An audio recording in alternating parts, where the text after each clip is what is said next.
అమ్మాయి half an hour late వచ్చినందుకు అమ్మాయి ప్రాణం పోయింది. ఇక్కడ స్కూల్లో టీచరు హాఫ్ అన్ అవర్ ఎందుకు లేట్ వచ్చినావు అని ఒక రీజన్తో, మంచి రీజన్తో అడిగి లోపల తీసుకుంటే ఈరోజు అమ్మాయి వర్షిని అమ్మాయి బతుకుతుంది. ఆ అమ్మాయి కొద్దిగా హెల్త్ బాగాలేక అమ్మాయికి మంత్లీ పరంగా ఏదో దాని విషయంలో ఉంటే అమ్మాయిని వరగలగా స్టూడెంట్ ముంగట అందరు కాలేజ్ స్టూడెంట్స్ ఇప్పుడు తోటి విద్యార్థుల ముంగట అమ్మాయిని బాగా అసభ్యంగా మాట్లాడి అమ్మాయిని అవమానిస్తే ఆ ఎగ్జామ్ 1 o'clock ఎగ్జామ్ ఉంటే నేను ఎగ్జామ్ రాయనియ్యా, నేను ఎగ్జామ్ ఫెయిల్ చేస్తా అని చెప్పి బాగా వరగలుగా తిట్టినందుకు అమ్మాయి ఏడ్చుకుంటా బయట కూర్చున్నా కానీ అమ్మాయి రిక్వెస్ట్ చేస్తే మళ్ళీ లోపలికి పిలుచుకొని కూర్చున్న తర్వాత ఎగ్జామ్ రాసి ఇంటికి వెళ్ళి తోటి సిస్టర్ని పోయి అడిగిందంట. ఏం జరిగిందంటే తోటి సిస్టర్ ఏమైంది అట్లున్నావు అంటే ఇట్లా టీచర్ ఇట్లా చేసింది అనగానే అమ్మాయి ఆటోలో మాట్లాడుకుంటూ పోయేది. ఇంటికి పోగానే తల్లికి చెప్పుకుంటా బాధతో ఆవేదన చెప్పుకుంటూ అక్కడికప్పుడే కుప్పగోలు పడిపోతే ఇమీడియట్ హాస్పిటల్ తీసుకోపోతే హాస్పిటల్లో డాక్టర్స్ ఏమన్నారు, గాంధీకి తీసుకెళ్ళామంటే గాంధీకి తీసుకెళ్ళాక అమ్మాయి బాగా స్ట్రెట్ అయింది. అమ్మాయి బాగా ఏదో డిప్రెషన్గా ఆలోచించినందుకు ఏదో జరిగింది. ఏం జరిగిందంటే ఇట్లా జరిగిందంటే అమ్మాయి అక్కడక్కడే చనిపోయింది. మార్నింగ్ 5 o'clock ఏదో చనిపోయిందంట. ఇక్కడ వీళ్ళేమంటున్నా అంటే తిట్టారు, కానీ మేము ఏదో అమ్మాయిని పర్సనల్గా తిట్టినా అంటే పర్సనల్గా తిరిగితే మాట్లాడే విధానం ప్రకారం ఉంటుంది. తోటి విద్యార్థుల ముంగట ఒక అమ్మాయిని అవమానిస్తే ఏ అమ్మాయి తీసుకోలేకపోతుంది. దాని పరంగానే అమ్మాయి చనిపోయిన కారణము కేవలం ఈ యొక్క కాలేజ్ యాజమాన్యమే. ఆ ఇద్దరు టీచర్లని తక్షణమే అరెస్ట్ చేసి వాళ్ళని జైలుకి పంపాలి. ఎందుకంటే మేము స్టూడెంట్స్ చాలా మందితో మేము మాట్లాడినాము, వాళ్ళని రానిస్తలేరు. ఇట్లనే వర్గల్గా మాట్లాడతారంట, మీకైనా బాయ్ ఫ్రెండ్స్ ఉన్నారా, ఏది పోతున్నాం అని చెప్పి అందరు స్టూడెంట్ ఇట్లనే తిడతారంట. ఎందుకంటే ఈ యొక్క కాలేజ్లో ఉన్న యాజమాన్య ప్రిన్సిపాల్ కరెక్ట్ లేకనే ఇట్లాంటి ఒక దళిత పిల్ల అమ్మాయి చనిపోవడం జరిగింది. తక్షణమే యాక్షన్ తీసుకొని ఈ యొక్క టీచర్ల మీద రిమాండ్ చేయాలని, టీచర్లను అరెస్ట్ చేసి రిమాండ్ చేయాలని చెప్పి మా ఒక డిమాండ్ ఎంఆర్పిఎస్ పరంగా. ఇప్పుడు ఈ అమ్మాయితో పాటు చాలా మంది స్టూడెంట్స్ కూడా లేట్గా వచ్చారంట, కానీ ఓన్లీ ఒక అమ్మాయిని బయట నుంచి కదిమాలను లోపల పంపించడం గల కారణం అయితే ఏంటంటే ఆ టీచర్ ఏదైతే టీచర్ ఉందో ఫిజిక్స్ టీచర్, ఆ టీచర్ ఇంట్లో వాళ్ళ ఫాదర్ చనిపోయిన వాళ్ళ ఫాదర్ కార్పెంటర్ పని చేస్తాడు. ఏదో కబోర్డ్స్ ఏదో బోర్డ్స్ పని చేసిండంట. ఏదో గ్లాస్ ఒకటి పెండింగ్ ఉంటే దాని విషయంలో అమ్మాయిని బాగా తిట్టడం జరుగుతుంది. కక్షపరం పెట్టుకొని పర్సనల్గా పెట్టుకొని కక్షపరంగా అమ్మాయిని వాంటెడ్లీ పెట్టి తిట్టడం జరిగింది. అంతమంది లేట్ వచ్చినా కానీ అమ్మాయిని ఒక్కొని నించోబెట్టి తిట్టిన వల్లనే అమ్మాయి మనస్వార్థం గురిచింది. అమ్మాయి బ్రెయిన్ డెడ్ అయి చనిపోవడం జరిగింది. తక్షణమే వాళ్ళ మీద యాక్షన్ తీసుకొని ఆమెని జైలుకి పంపాలని చెప్పి మా ఒక డిమాండ్. అమ్మాయి తరఫున ఏం చెప్పాలనుకుంటున్నారు? ఎందుకంటే ఫ్యామిలీ ఆల్రెడీ అమ్మాయిని కోల్పోయింది, మరి ఎలా వాళ్ళ అమ్మాయి ఫ్యామిలీకి న్యాయం జరగాల. ఎందుకంటే రేపు ఇంకోళ్ళకి ఇట్లాంటి జరగదు కదా. ఇట్లాంటి మనము చేస్తేనే రేపు ఇంకోళ్ళు జరగకుంటుంటుంది. ఎందుకంటే దీన్ని మనము ఈజీ వదిలేస్తే కాదు, వాళ్ళని జైలుకి పంపితే రేపు ఇంకో టీచర్లకి భయం ఉంటుంది. ఇక్కడ ఆల్రెడీ ఉన్న టీచర్లు అందరూ ఇట్లనే స్టూడెంట్ మీద వరగలుగా మాట్లాడుతున్నారంట. దీన్ని హరిగట్టాలా, కంపల్సరీ వాళ్ళని జైలుకి పంపాలని మా డిమాండ్. ప్రభుత్వ కళాశాలలు ఇలా జరగడానికి గల కారణాలు ఏంటి అసలు? అంటే ప్రభుత్వం దృష్టి పెట్టగానే, అదే గవర్నమెంట్ దృష్టి పెట్టగానే. ఎందుకంటే గవర్నమెంట్ కాలేజీలలో పేదవాళ్ళు చదువుతారు, వాళ్ళకేం పట్టింపు ఉంటుంది.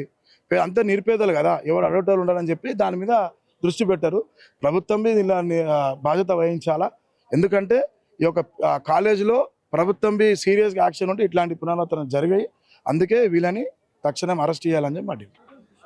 నిన్నటి రోజు వర్షిని అనే ఇంటర్ ఎంపీసీ చదువుతున్న అమ్మాయి మరి అర్ధగంట హాఫ్ అన్ అవర్ లేట్ వచ్చినందుకు శ్రీలక్ష్మి మరియు మాధురి అనే టీచర్లు అమ్మాయిని బయట నిలబెట్టి అసభ్యకరంగా ఎందుకు లేట్ రావడం జరిగింది అంటే సంథింగ్ మంత్ ఏదో అమ్మాయి చెప్తే ఆ అమ్మాయిని మరి ఆ క్లాస్ పిల్లల ముంగట అసభ్యంగా ఆ మంత్ వస్తే ఒకసారి ఇట్లా పాయింట్ ఇప్పి చూపెడతావా అనే అసలు చెప్పరాని మాటలు అనుకుంటా ఆ విద్యార్థిని చాలా అవమానకరంగా మాట్లాడడం జరిగింది. ఇది చూసిన విద్యార్థులు కూడా చాలా కుంగిపోవడం జరిగింది. స్థానిక అక్కడ ఉన్న క్లాస్ విద్యార్థులు కూడా చాలా కుంగిపోవడం జరిగింది. ఇలా అయ్యిందని చెప్పి ఆ పాప వర్షిని మానసికంగా చాలా కుంగిపోయి మరి ఇక్కడనే జరుగుతున్న వాళ్ళ సిస్టరు ఇంకొక ఆమెతో బైపీసీ చదువుతుంది, ఆమె ఇంటరు, వాళ్ళ అక్క ఆమెతో చెప్పుకుంటా ఇట్లా జరిగింది నాకు అని చెప్పి చెప్పుకుంటా కూడా చాలా డిప్రెషన్కి గురైన సందర్భం ఉన్నది.